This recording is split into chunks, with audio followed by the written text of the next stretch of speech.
Hello and welcome to Tower Talk, vital conversations from Prospect Park United Methodist Church in Minneapolis. I'm Dave Nyberg. These programs are designed to take a look at the issues of the day as seen through the lens of members of the Prospect Park United Methodist Church community and from members of the community at large. Joining us on this edition of Tower Talk is DeGroot.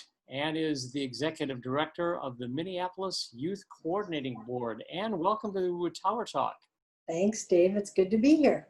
Great to have you here, Ann. You know, when you consider all that's transpiring in the world today, there is no group that is impacted more than young people. So we'd like to find out a little bit about the work of the Minnesota Youth Coordinating Board and how you're working with area youth and specifically in the city of Minneapolis, but also in the greater community. First, maybe with a starting question, tell us a little bit about the mission of the Minneapolis Youth Coordinating Board.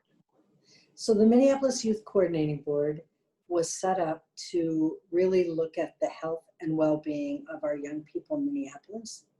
We consider our group of young people ages prenatal to 24, but it was put together by former Mayor Don Frazier at the request of the school superintendent, who was Richard Green.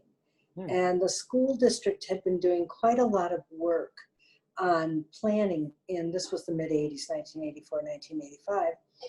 And in their planning, really understood that children's lives were much more complex in 1984 than they were in 1964. And so the school superintendent asked the mayor if he could help find a solution to solving some of the problems that our young people face. And the mayor and his staff took it on, and they came up with the Youth Coordinating Board. We're an intergovernmental group, so our members are the City of Minneapolis, Hennepin County, the Minneapolis Park and Recreation Board, and the Minneapolis Public Schools. Our board is made up of 10 elected officials from those four bodies. And our job is to just try to make sure our kids are taken care of, that we look after their healthy development and well-being. And we try to come up with solutions from the perspective of those four jurisdictions, which each have a little different way that they do their work and a little different focus for our children and young people. Yeah. So that's really the broad overview of who we are. And this is specifically for youth living within the city limits of Minneapolis, correct? Yeah, our audience are children and young people in Minneapolis. Okay. We do think, and we look at our work though from the perspective of being the largest city in Minnesota and knowing that what happens in the largest city in Minnesota impacts the other cities in Minnesota. So we are always aware of the fact that the work that we have might have a broader reach than our audience would suggest. Yeah. And can you give us an overview of some of the programs that you're offering throughout the year for youth in Minneapolis? So our primary job is to work with those four public jurisdictions to help them find ways to better serve children and young people, and so by extension their families. So we do a couple programs, but our main work is influencing those systems, educating those systems, and working with those systems. But the things we do ongoing to help make that happen are our primary project, kind of our best thing that we do from my perspective is the Minneapolis Youth Congress.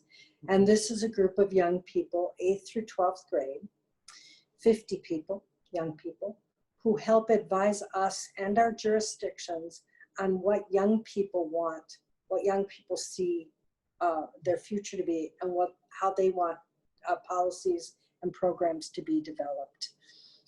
Those young people apply. They go through an interview process and they're selected. We pay them, we train them, we feed them. We make sure they get to and fro from meetings, although that's not so important right now as the food part of it, but that we'll go back to that. Their tagline is "No decision about us without us." We take that very seriously at the Youth Coordinating Board, and we try to make sure that when we are working on any project, the young people have a say in it, that we're talking to them. Most recently, the best example of this is that we've created a youth master plan for the city of Minneapolis, and our youth congress did it with us. Okay. So they did 14 focus groups in the city of Minneapolis last year that informed our master plan. And then when we wrote it, they came back, they corrected some things. Honestly, we didn't quite hear everything, and they said, you didn't hear everything. So we had to hear everything, and they were right, they were great. And now they're helping us to figure out how to implement it in our 4 jurisdictions. So that is something that we do that I'm very proud of. We also have a community outreach team called the Youth Are Here Outreach Team. And this is a group of adult youth work professionals who work within specific communities in Minneapolis and engage young people on the street mostly. One of our teams works in a school during the school year. But their job is really to engage young people, to help redirect young people, to help provide resources for them, to as a way to keep the streets, the area safe is really the outcome of what they do. But it's partly a way to actually see these young people and have adults talk to them. Our model is that we choose adult youth work professionals from their communities.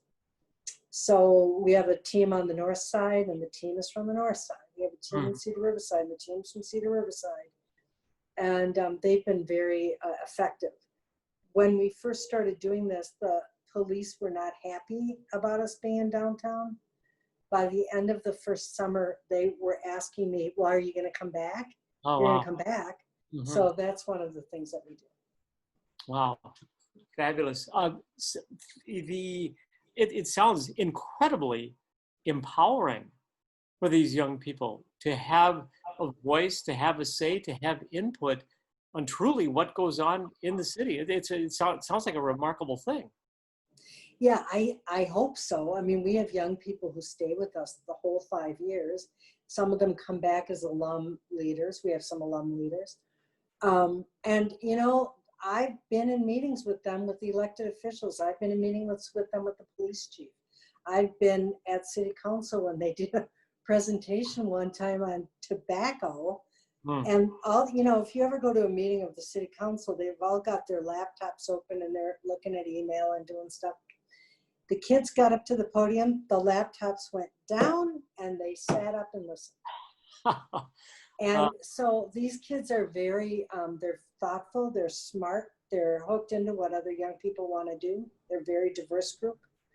And they're not afraid to say what they think. And we don't want them to be afraid. We want them to say what they think. Right. Are there, to your knowledge, Ann, are there other cities around the country that utilize this kind of model to giving a voice to young people? Yeah, St. Paul has a group of young people, but some other cities do too. I think the problem that always happens, or I would say the issue is that they're usually under-resourced. So, you know, a lot of times they'll say, we want kids to come to the table and advise us. So these kids come without training, they don't get paid, nobody's getting them back and forth. They're in a room with adults, and the adults are speaking a language that isn't their language. And so the kids end up getting diminished or drowned out. So we work very hard to make sure that our young people have the skills they need, that they have the resources that they need, and that they have adults supporting them in the room. So I would love to see more people do it, but you know, you gotta wanna spend some money. Right, right, yep. And going back to the overall umbrella organization, the Minneapolis Youth Coordinating Board, what kind of changes have you seen in your mission or the kind of work that you're doing over the years as changes have come to our cities? Well, we're in a big change moment right now with COVID and with racial justice work. And so the young people are on the front lines with those things.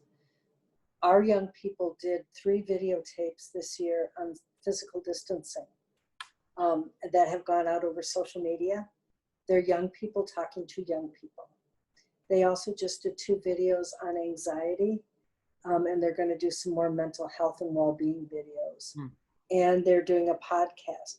The reason I answer your question this way is because the voice of our young people and perspective of them has made changes in our jurisdictions through the years. probably the biggest change was that in about 2012, the Minneapolis Public Schools was considering changing busing for high school students from big yellow school buses to Metro Transit buses. Oh, right. And so for 2 years, our young people got bus passes for Metro Transit. They took the bus, and every month they filled out a survey about how it worked. And the Minneapolis Public School busing program was put together based on what our young people said. So they had a huge impact in that.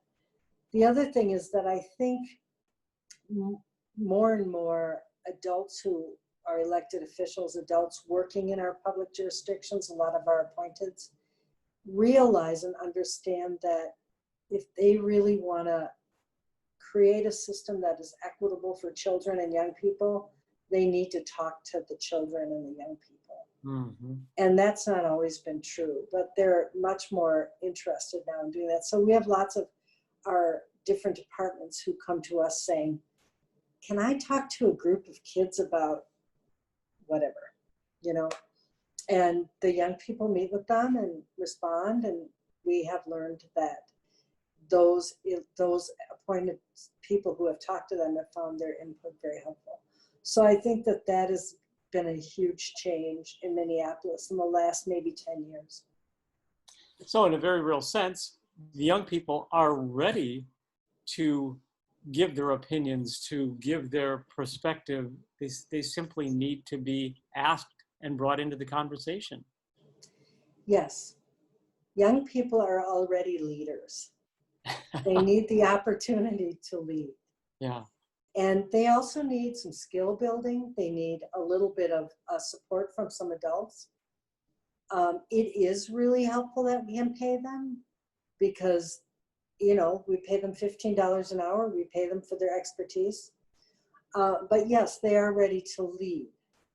They need a framework around it to be able to do that. What can we as adults learn from them, and what the youth bring to the table and bring to the conversation? Well, I think, here's something that is interesting now that I've been in this job. I've had other adults in my generation tell me that they don't know what to say to these kids. They're really different than them, and they wouldn't even know how to have a conversation. And that's a common thing people say to us all the time. So we're doing another project in which we are, it's called Authentic Connections. It's really a project to help adults know how to talk to kids in community, because lots of adults feel really scared. You know, they don't know about technology, or they don't know what the word means. And hip hop, they don't know what hip hop, you know, all that stuff, right? So I get that. I actually get that. I think that's legitimate. But what I've said to my friends in my generation and older is, these kids are very much like you. They have your spirit of protest, and your spirit of wanting the world to be better, and your anger that you had when you were their age. They had that. They're like you. They want to know you too. And so just talk to them. And so I think what they have to bring to us is their own perspective and their own hopes and dreams. And what we have to do as adults is help open the door for them to be able to do that. They want to know. There's a big emphasis with young people right now on gender. So sexual orientation, gender identity, these are huge things for young people to be talking about and dealing with. That is the area in our youth master plan that we didn't cover well enough. And they were like, I was embarrassed having directed a gay rights organization. But anyway, they were right. That's a huge issue for them. They know more about that than most adults, you know, but they want to learn from adults who have been through some of this stuff. What was it like? What happened? How did you get that done? They want to know, and they're not going to come and ask you, but they want to know. They also just want to live in a city where people are nice to them and say hi. You know, when we first started doing outreach work downtown, one thing that was continuously told to us by children, by young people, was our youth workers would talk to young people, and the young people would say to them, "You are the first adult who's even said hello to me." Wow. That is a sad state of affairs. Mm-hmm. And I kind of understand why some of that's happened over time. But we adults, we need to say hello. We need to say hi. You don't need to do anything else. Just need to notice that person is there. And I think we get afraid. We are afraid what they'll think of us, but just say hi like you would to anybody else. And that's part of what they're looking for, is just being included in the process of our community. Mm. And you alluded to it a couple of minutes ago, your work with Outfront Minnesota for many, many years as the leader of that organization. How did your work there inform the kind of work that you're doing with young people today through the Minneapolis Youth Coordinating Board? Oh, that's such a good question. There's so many things. Well, for one thing, I matured as a leader. I learned to be a better manager there. And I really, through trial and error and good and bad and ugly sometimes, I learned to be a better leader. And part of being a better leader was that I learned to step back. And I learned to say sometimes other people need to go forward. And I learned to listen, and I learned to ask questions. And that has really helped me a great deal.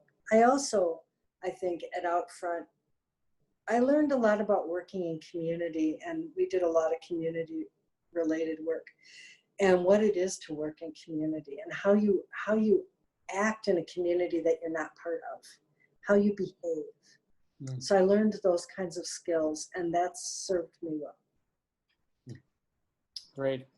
Speaking of community, you've been a member of Prospect Park United Methodist Church for a number of years. How does your faith in the faith community inform and support the work that you do with the Youth Coordinating Board? I get a lot of, I like the idea of base camp, because I feel like I can go back to this community. It's my base camp.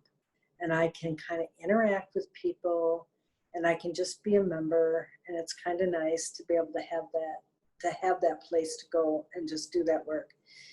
It has become more and more important for me as I've gotten older to have kind of a place that feeds me spiritually, and that helps me connect to something bigger than myself and bigger than the community that I live in. And so Prospect Park has really helped me in that way. And it is not something that when I was younger, I thought I needed so much of, although I really realize I do. And so that's been really good for me. I also just like the people at Prospect Park. I mean, they're good folks. They have a lot of knowledge, lots of information. People have been doing this kind of work for a long time. I just feel very supported by the community. I feel like people accept who I am. They appreciate what I do. I'm back at them. I appreciate who they are, and I like what they do. So I just feel like it's a very good, supportive, and sometimes challenging environment.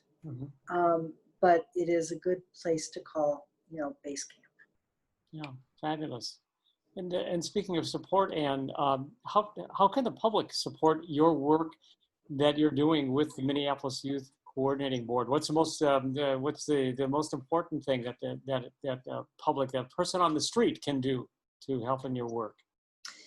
Well, first of all, we don't do the kind of fundraising that a nonprofit would do, only because we get money from the city and the county and the parks and schools, and we also apply for grants. So individual donations, just generally for us, aren't something that we typically solicit. So let me just say that off the bat. Yeah.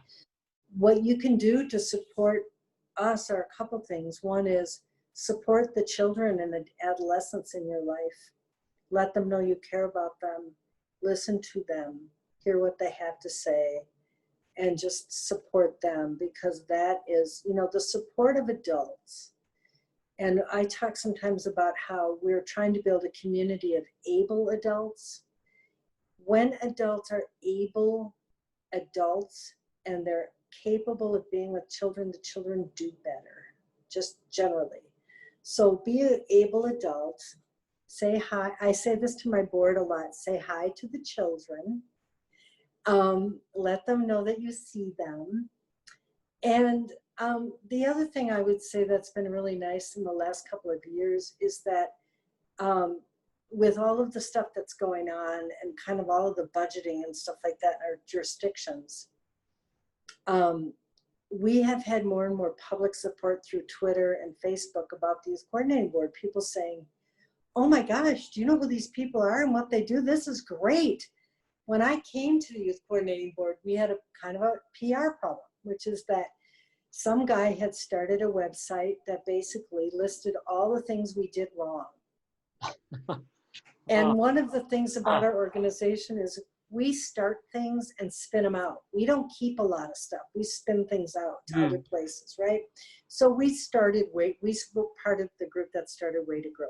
Step Up Youth Employment started at our table. The Fathers Project started at our table. But anyway, he had a list of 200 things that he said we never finished. All of them had been spun out. And so there was a lot of concern in the community about why should this organization exist. So this time when the revised budget was being looked at in the city, all of a sudden there were all of these comments on Twitter about how dare you take money away from them. And so I thought, oh my gosh. So that kind of, you know, just political support saying, we think this is a good group and we want to make sure that they're taken care of is helpful to us. Yeah. It sounds, and it sounds like this is the kind of thing that feeds you and motivates you in your work with young people, being in their presence and working with them each and every day. Yeah, and I'll tell you what, I don't work with the young people a lot. I work with the adults who work with the kids mostly, but I just really like the kids. They're so great. I do see them from time to time. We bring more and more young people to meetings with us, and I'm often at those meetings, so I see them, and it's just a delight to see their joy and their happiness. And this is a hard time for our adolescents, by the way, because they can't do what they do developmentally. They're not with their peers face to face very much. But you know what? They just kind of keep coming and doing stuff that they're doing, and they have new ideas, and it's very fun. So it does feed me, and it makes me feel really good about the world. Great. And thank you so much for your time. We certainly appreciate you telling us about the work that you're doing with the Minneapolis Youth Coordinating Board, and thank you for sharing today, and best wishes on that continued work. Well, you're welcome, and thank you for asking. Absolutely. And DeGroot from the Minneapolis Youth Coordinating Board joining us on Tower Talk. And you can find more information about the Minneapolis Youth Coordinating Board at their website at ycb.org. And you can find all episodes of Tower Talk on the Prospect Park UMC website at prospectparkchurch.org, where you can also sign up to join our emailing list. My thanks to the Tower Talk production team, to Angela A.K., Cassie, and Reverend Chris Cleason-Wehrman. I'm Dave Nyberg. Thanks for joining us for Tower Talk.